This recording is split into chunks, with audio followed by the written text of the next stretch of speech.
Hello, it's Paul from Fat Guy Productions, and I'm back at the workbench, so you know that means coin rings today.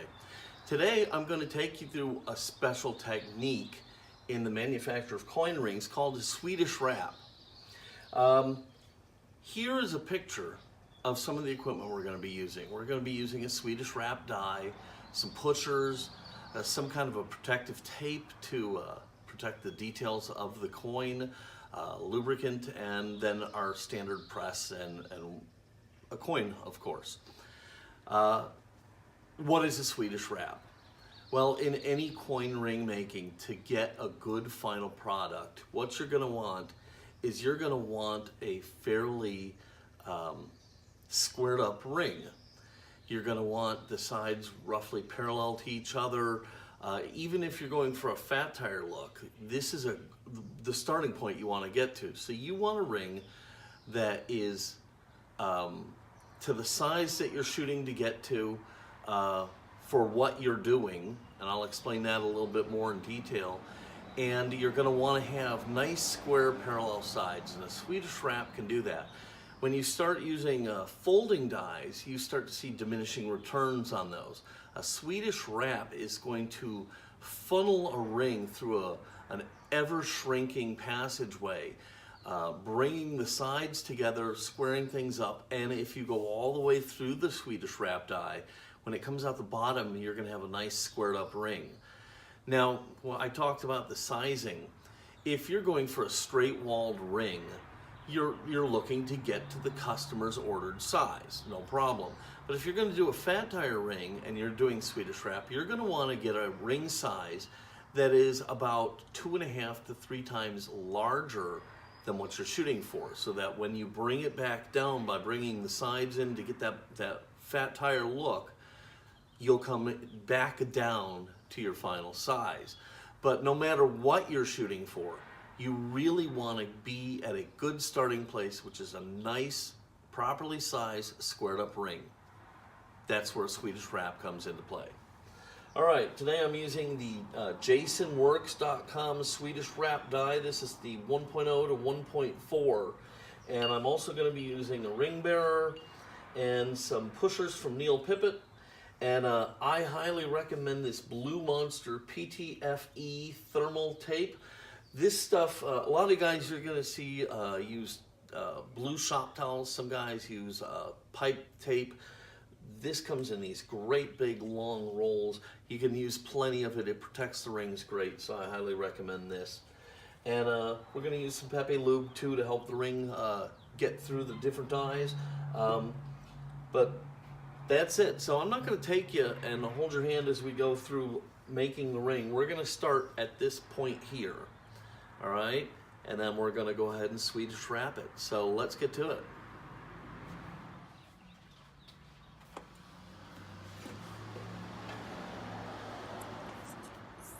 I begin the process by figuring out which pusher will fit the best over the end of the coin. I then check to see how deep the pusher will fit into the Swedish Wrap die. Once I have all of this figured out, it's time to wrap the coin, thus the phrase Swedish Wrap, with my blue Gorilla Tape. Anywhere from 5 to 8 wraps should about do it.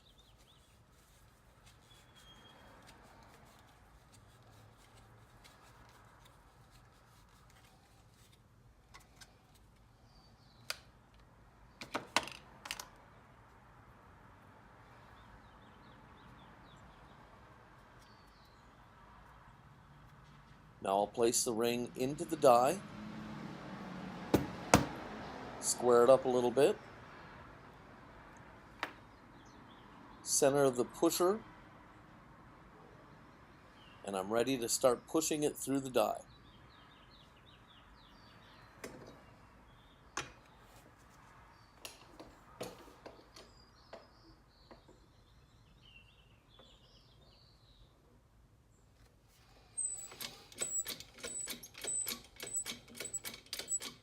Some pushers have gradiated marks on them to help you keep track of how far you're pushing them down. Notice on my Deburring pushers, I've made marks with a Sharpie to know how far they can go before they'll bottom out inside my die.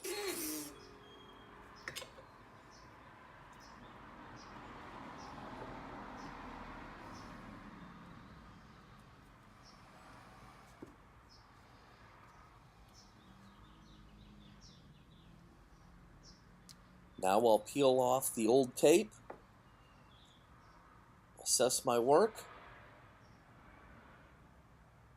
and it's over to the torch. During the Swedish Rap, it's always important, as always, to keep your coin annealed. If you don't, you may see the coin spring back to its original shape.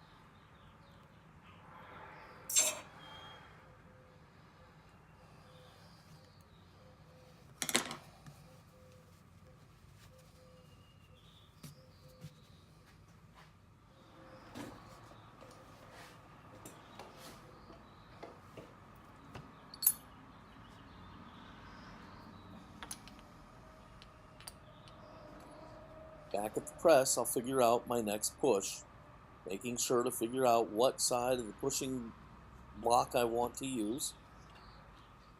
And then, of course, I'll wrap my coin to protect the details and back into the die.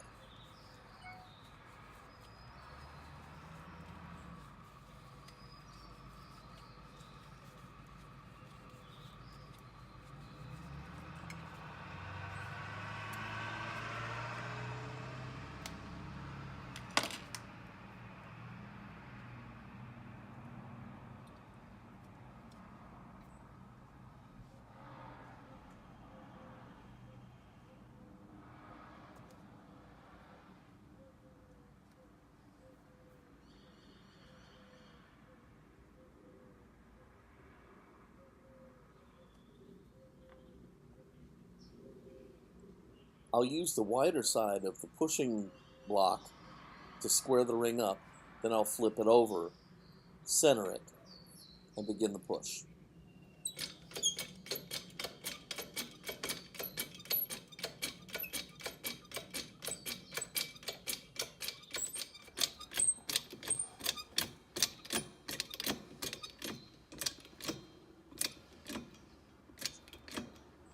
It's important to always know where the ring is inside your die.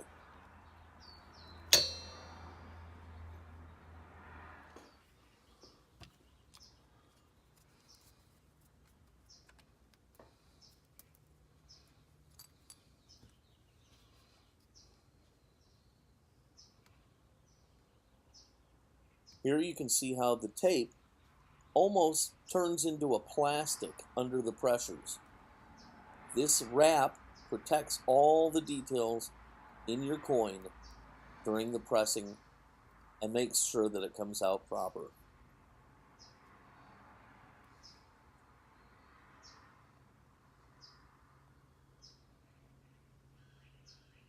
This also shows why being a fingernail biter is a bad thing, as I always have a fun time trying to peel the wrapping off of my coins.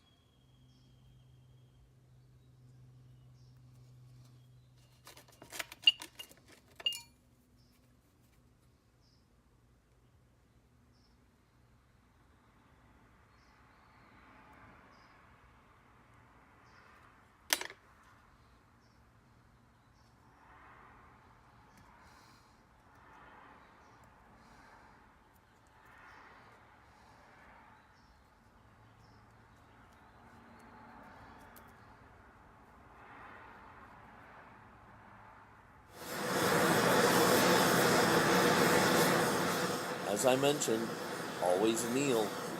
You have a lot less chance of breaking your coin while reducing it like this, but you can get the coin to spring back to its original shape if you don't keep the metal soft.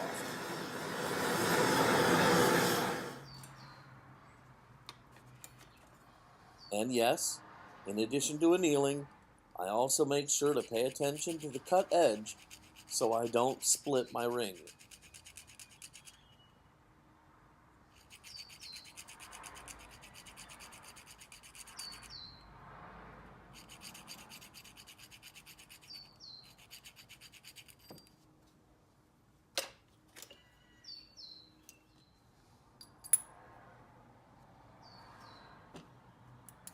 Okay, now that I'm getting the ring smaller and smaller, it's getting further and further down in the die. So to make sure I don't run into an obstruction, I'm going to use a ring bearer. This holds the die up in the air and allows the coin to drop out the bottom of the Swedish Wrap die when I get down that far. Again, I'll size the pusher, make sure I have the appropriate size. I'll figure out how far down it can go into the die. I'll figure out where the ring will sit, and then I'll get to wrapping.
I'm really down far into the die.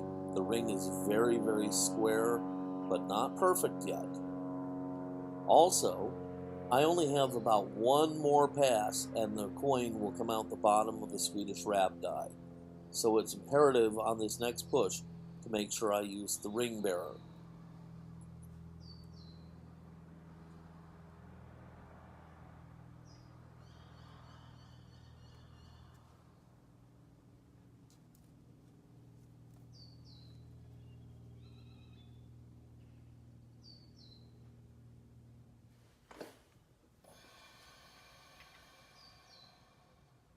Alright, this should be the last pass through the Swedish Wrap die.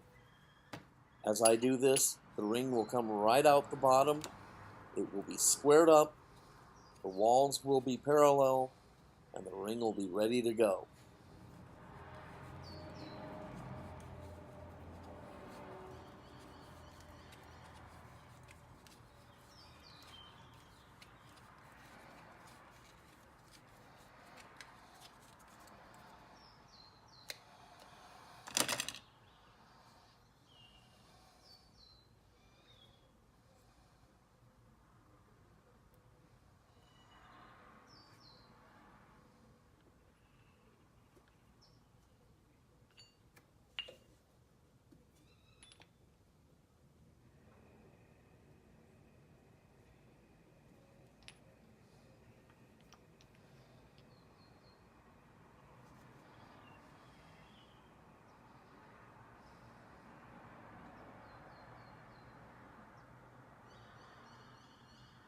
This is my favorite part of the Swedish Wrap process.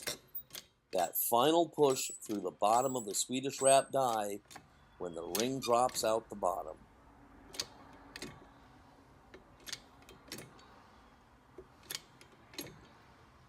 He's got something peeking.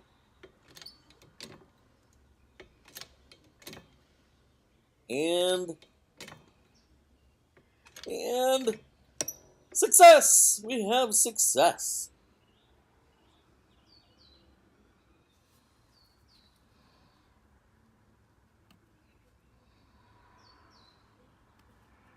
You can see how compressed the entire wrapping has become as I finish this ring off. I'll peel it off, and I'm going to have a perfectly symmetrical, ready-to-go ring. Now I can just put a fat tire bulge into it or size it to where it needs to go, and I'm done. The best part of this is that this is infinitely repeatable. I can make ring after ring after ring, and they will all come out exactly like this, time and time again.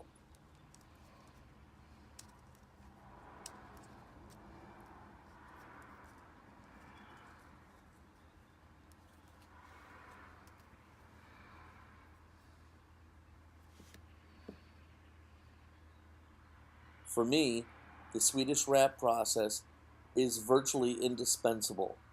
There's no better, simpler, and more consistent way to get your ring to that perfect starting point, or, if going for a straight-walled ring, to get it to this perfect shape.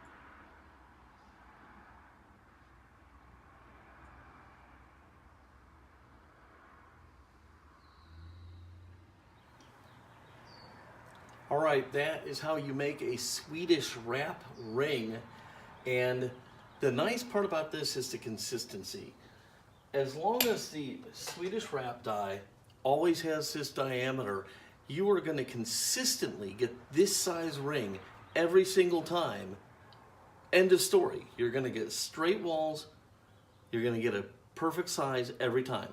Time and again and again. This will help you be repetitive in the manufacturing process.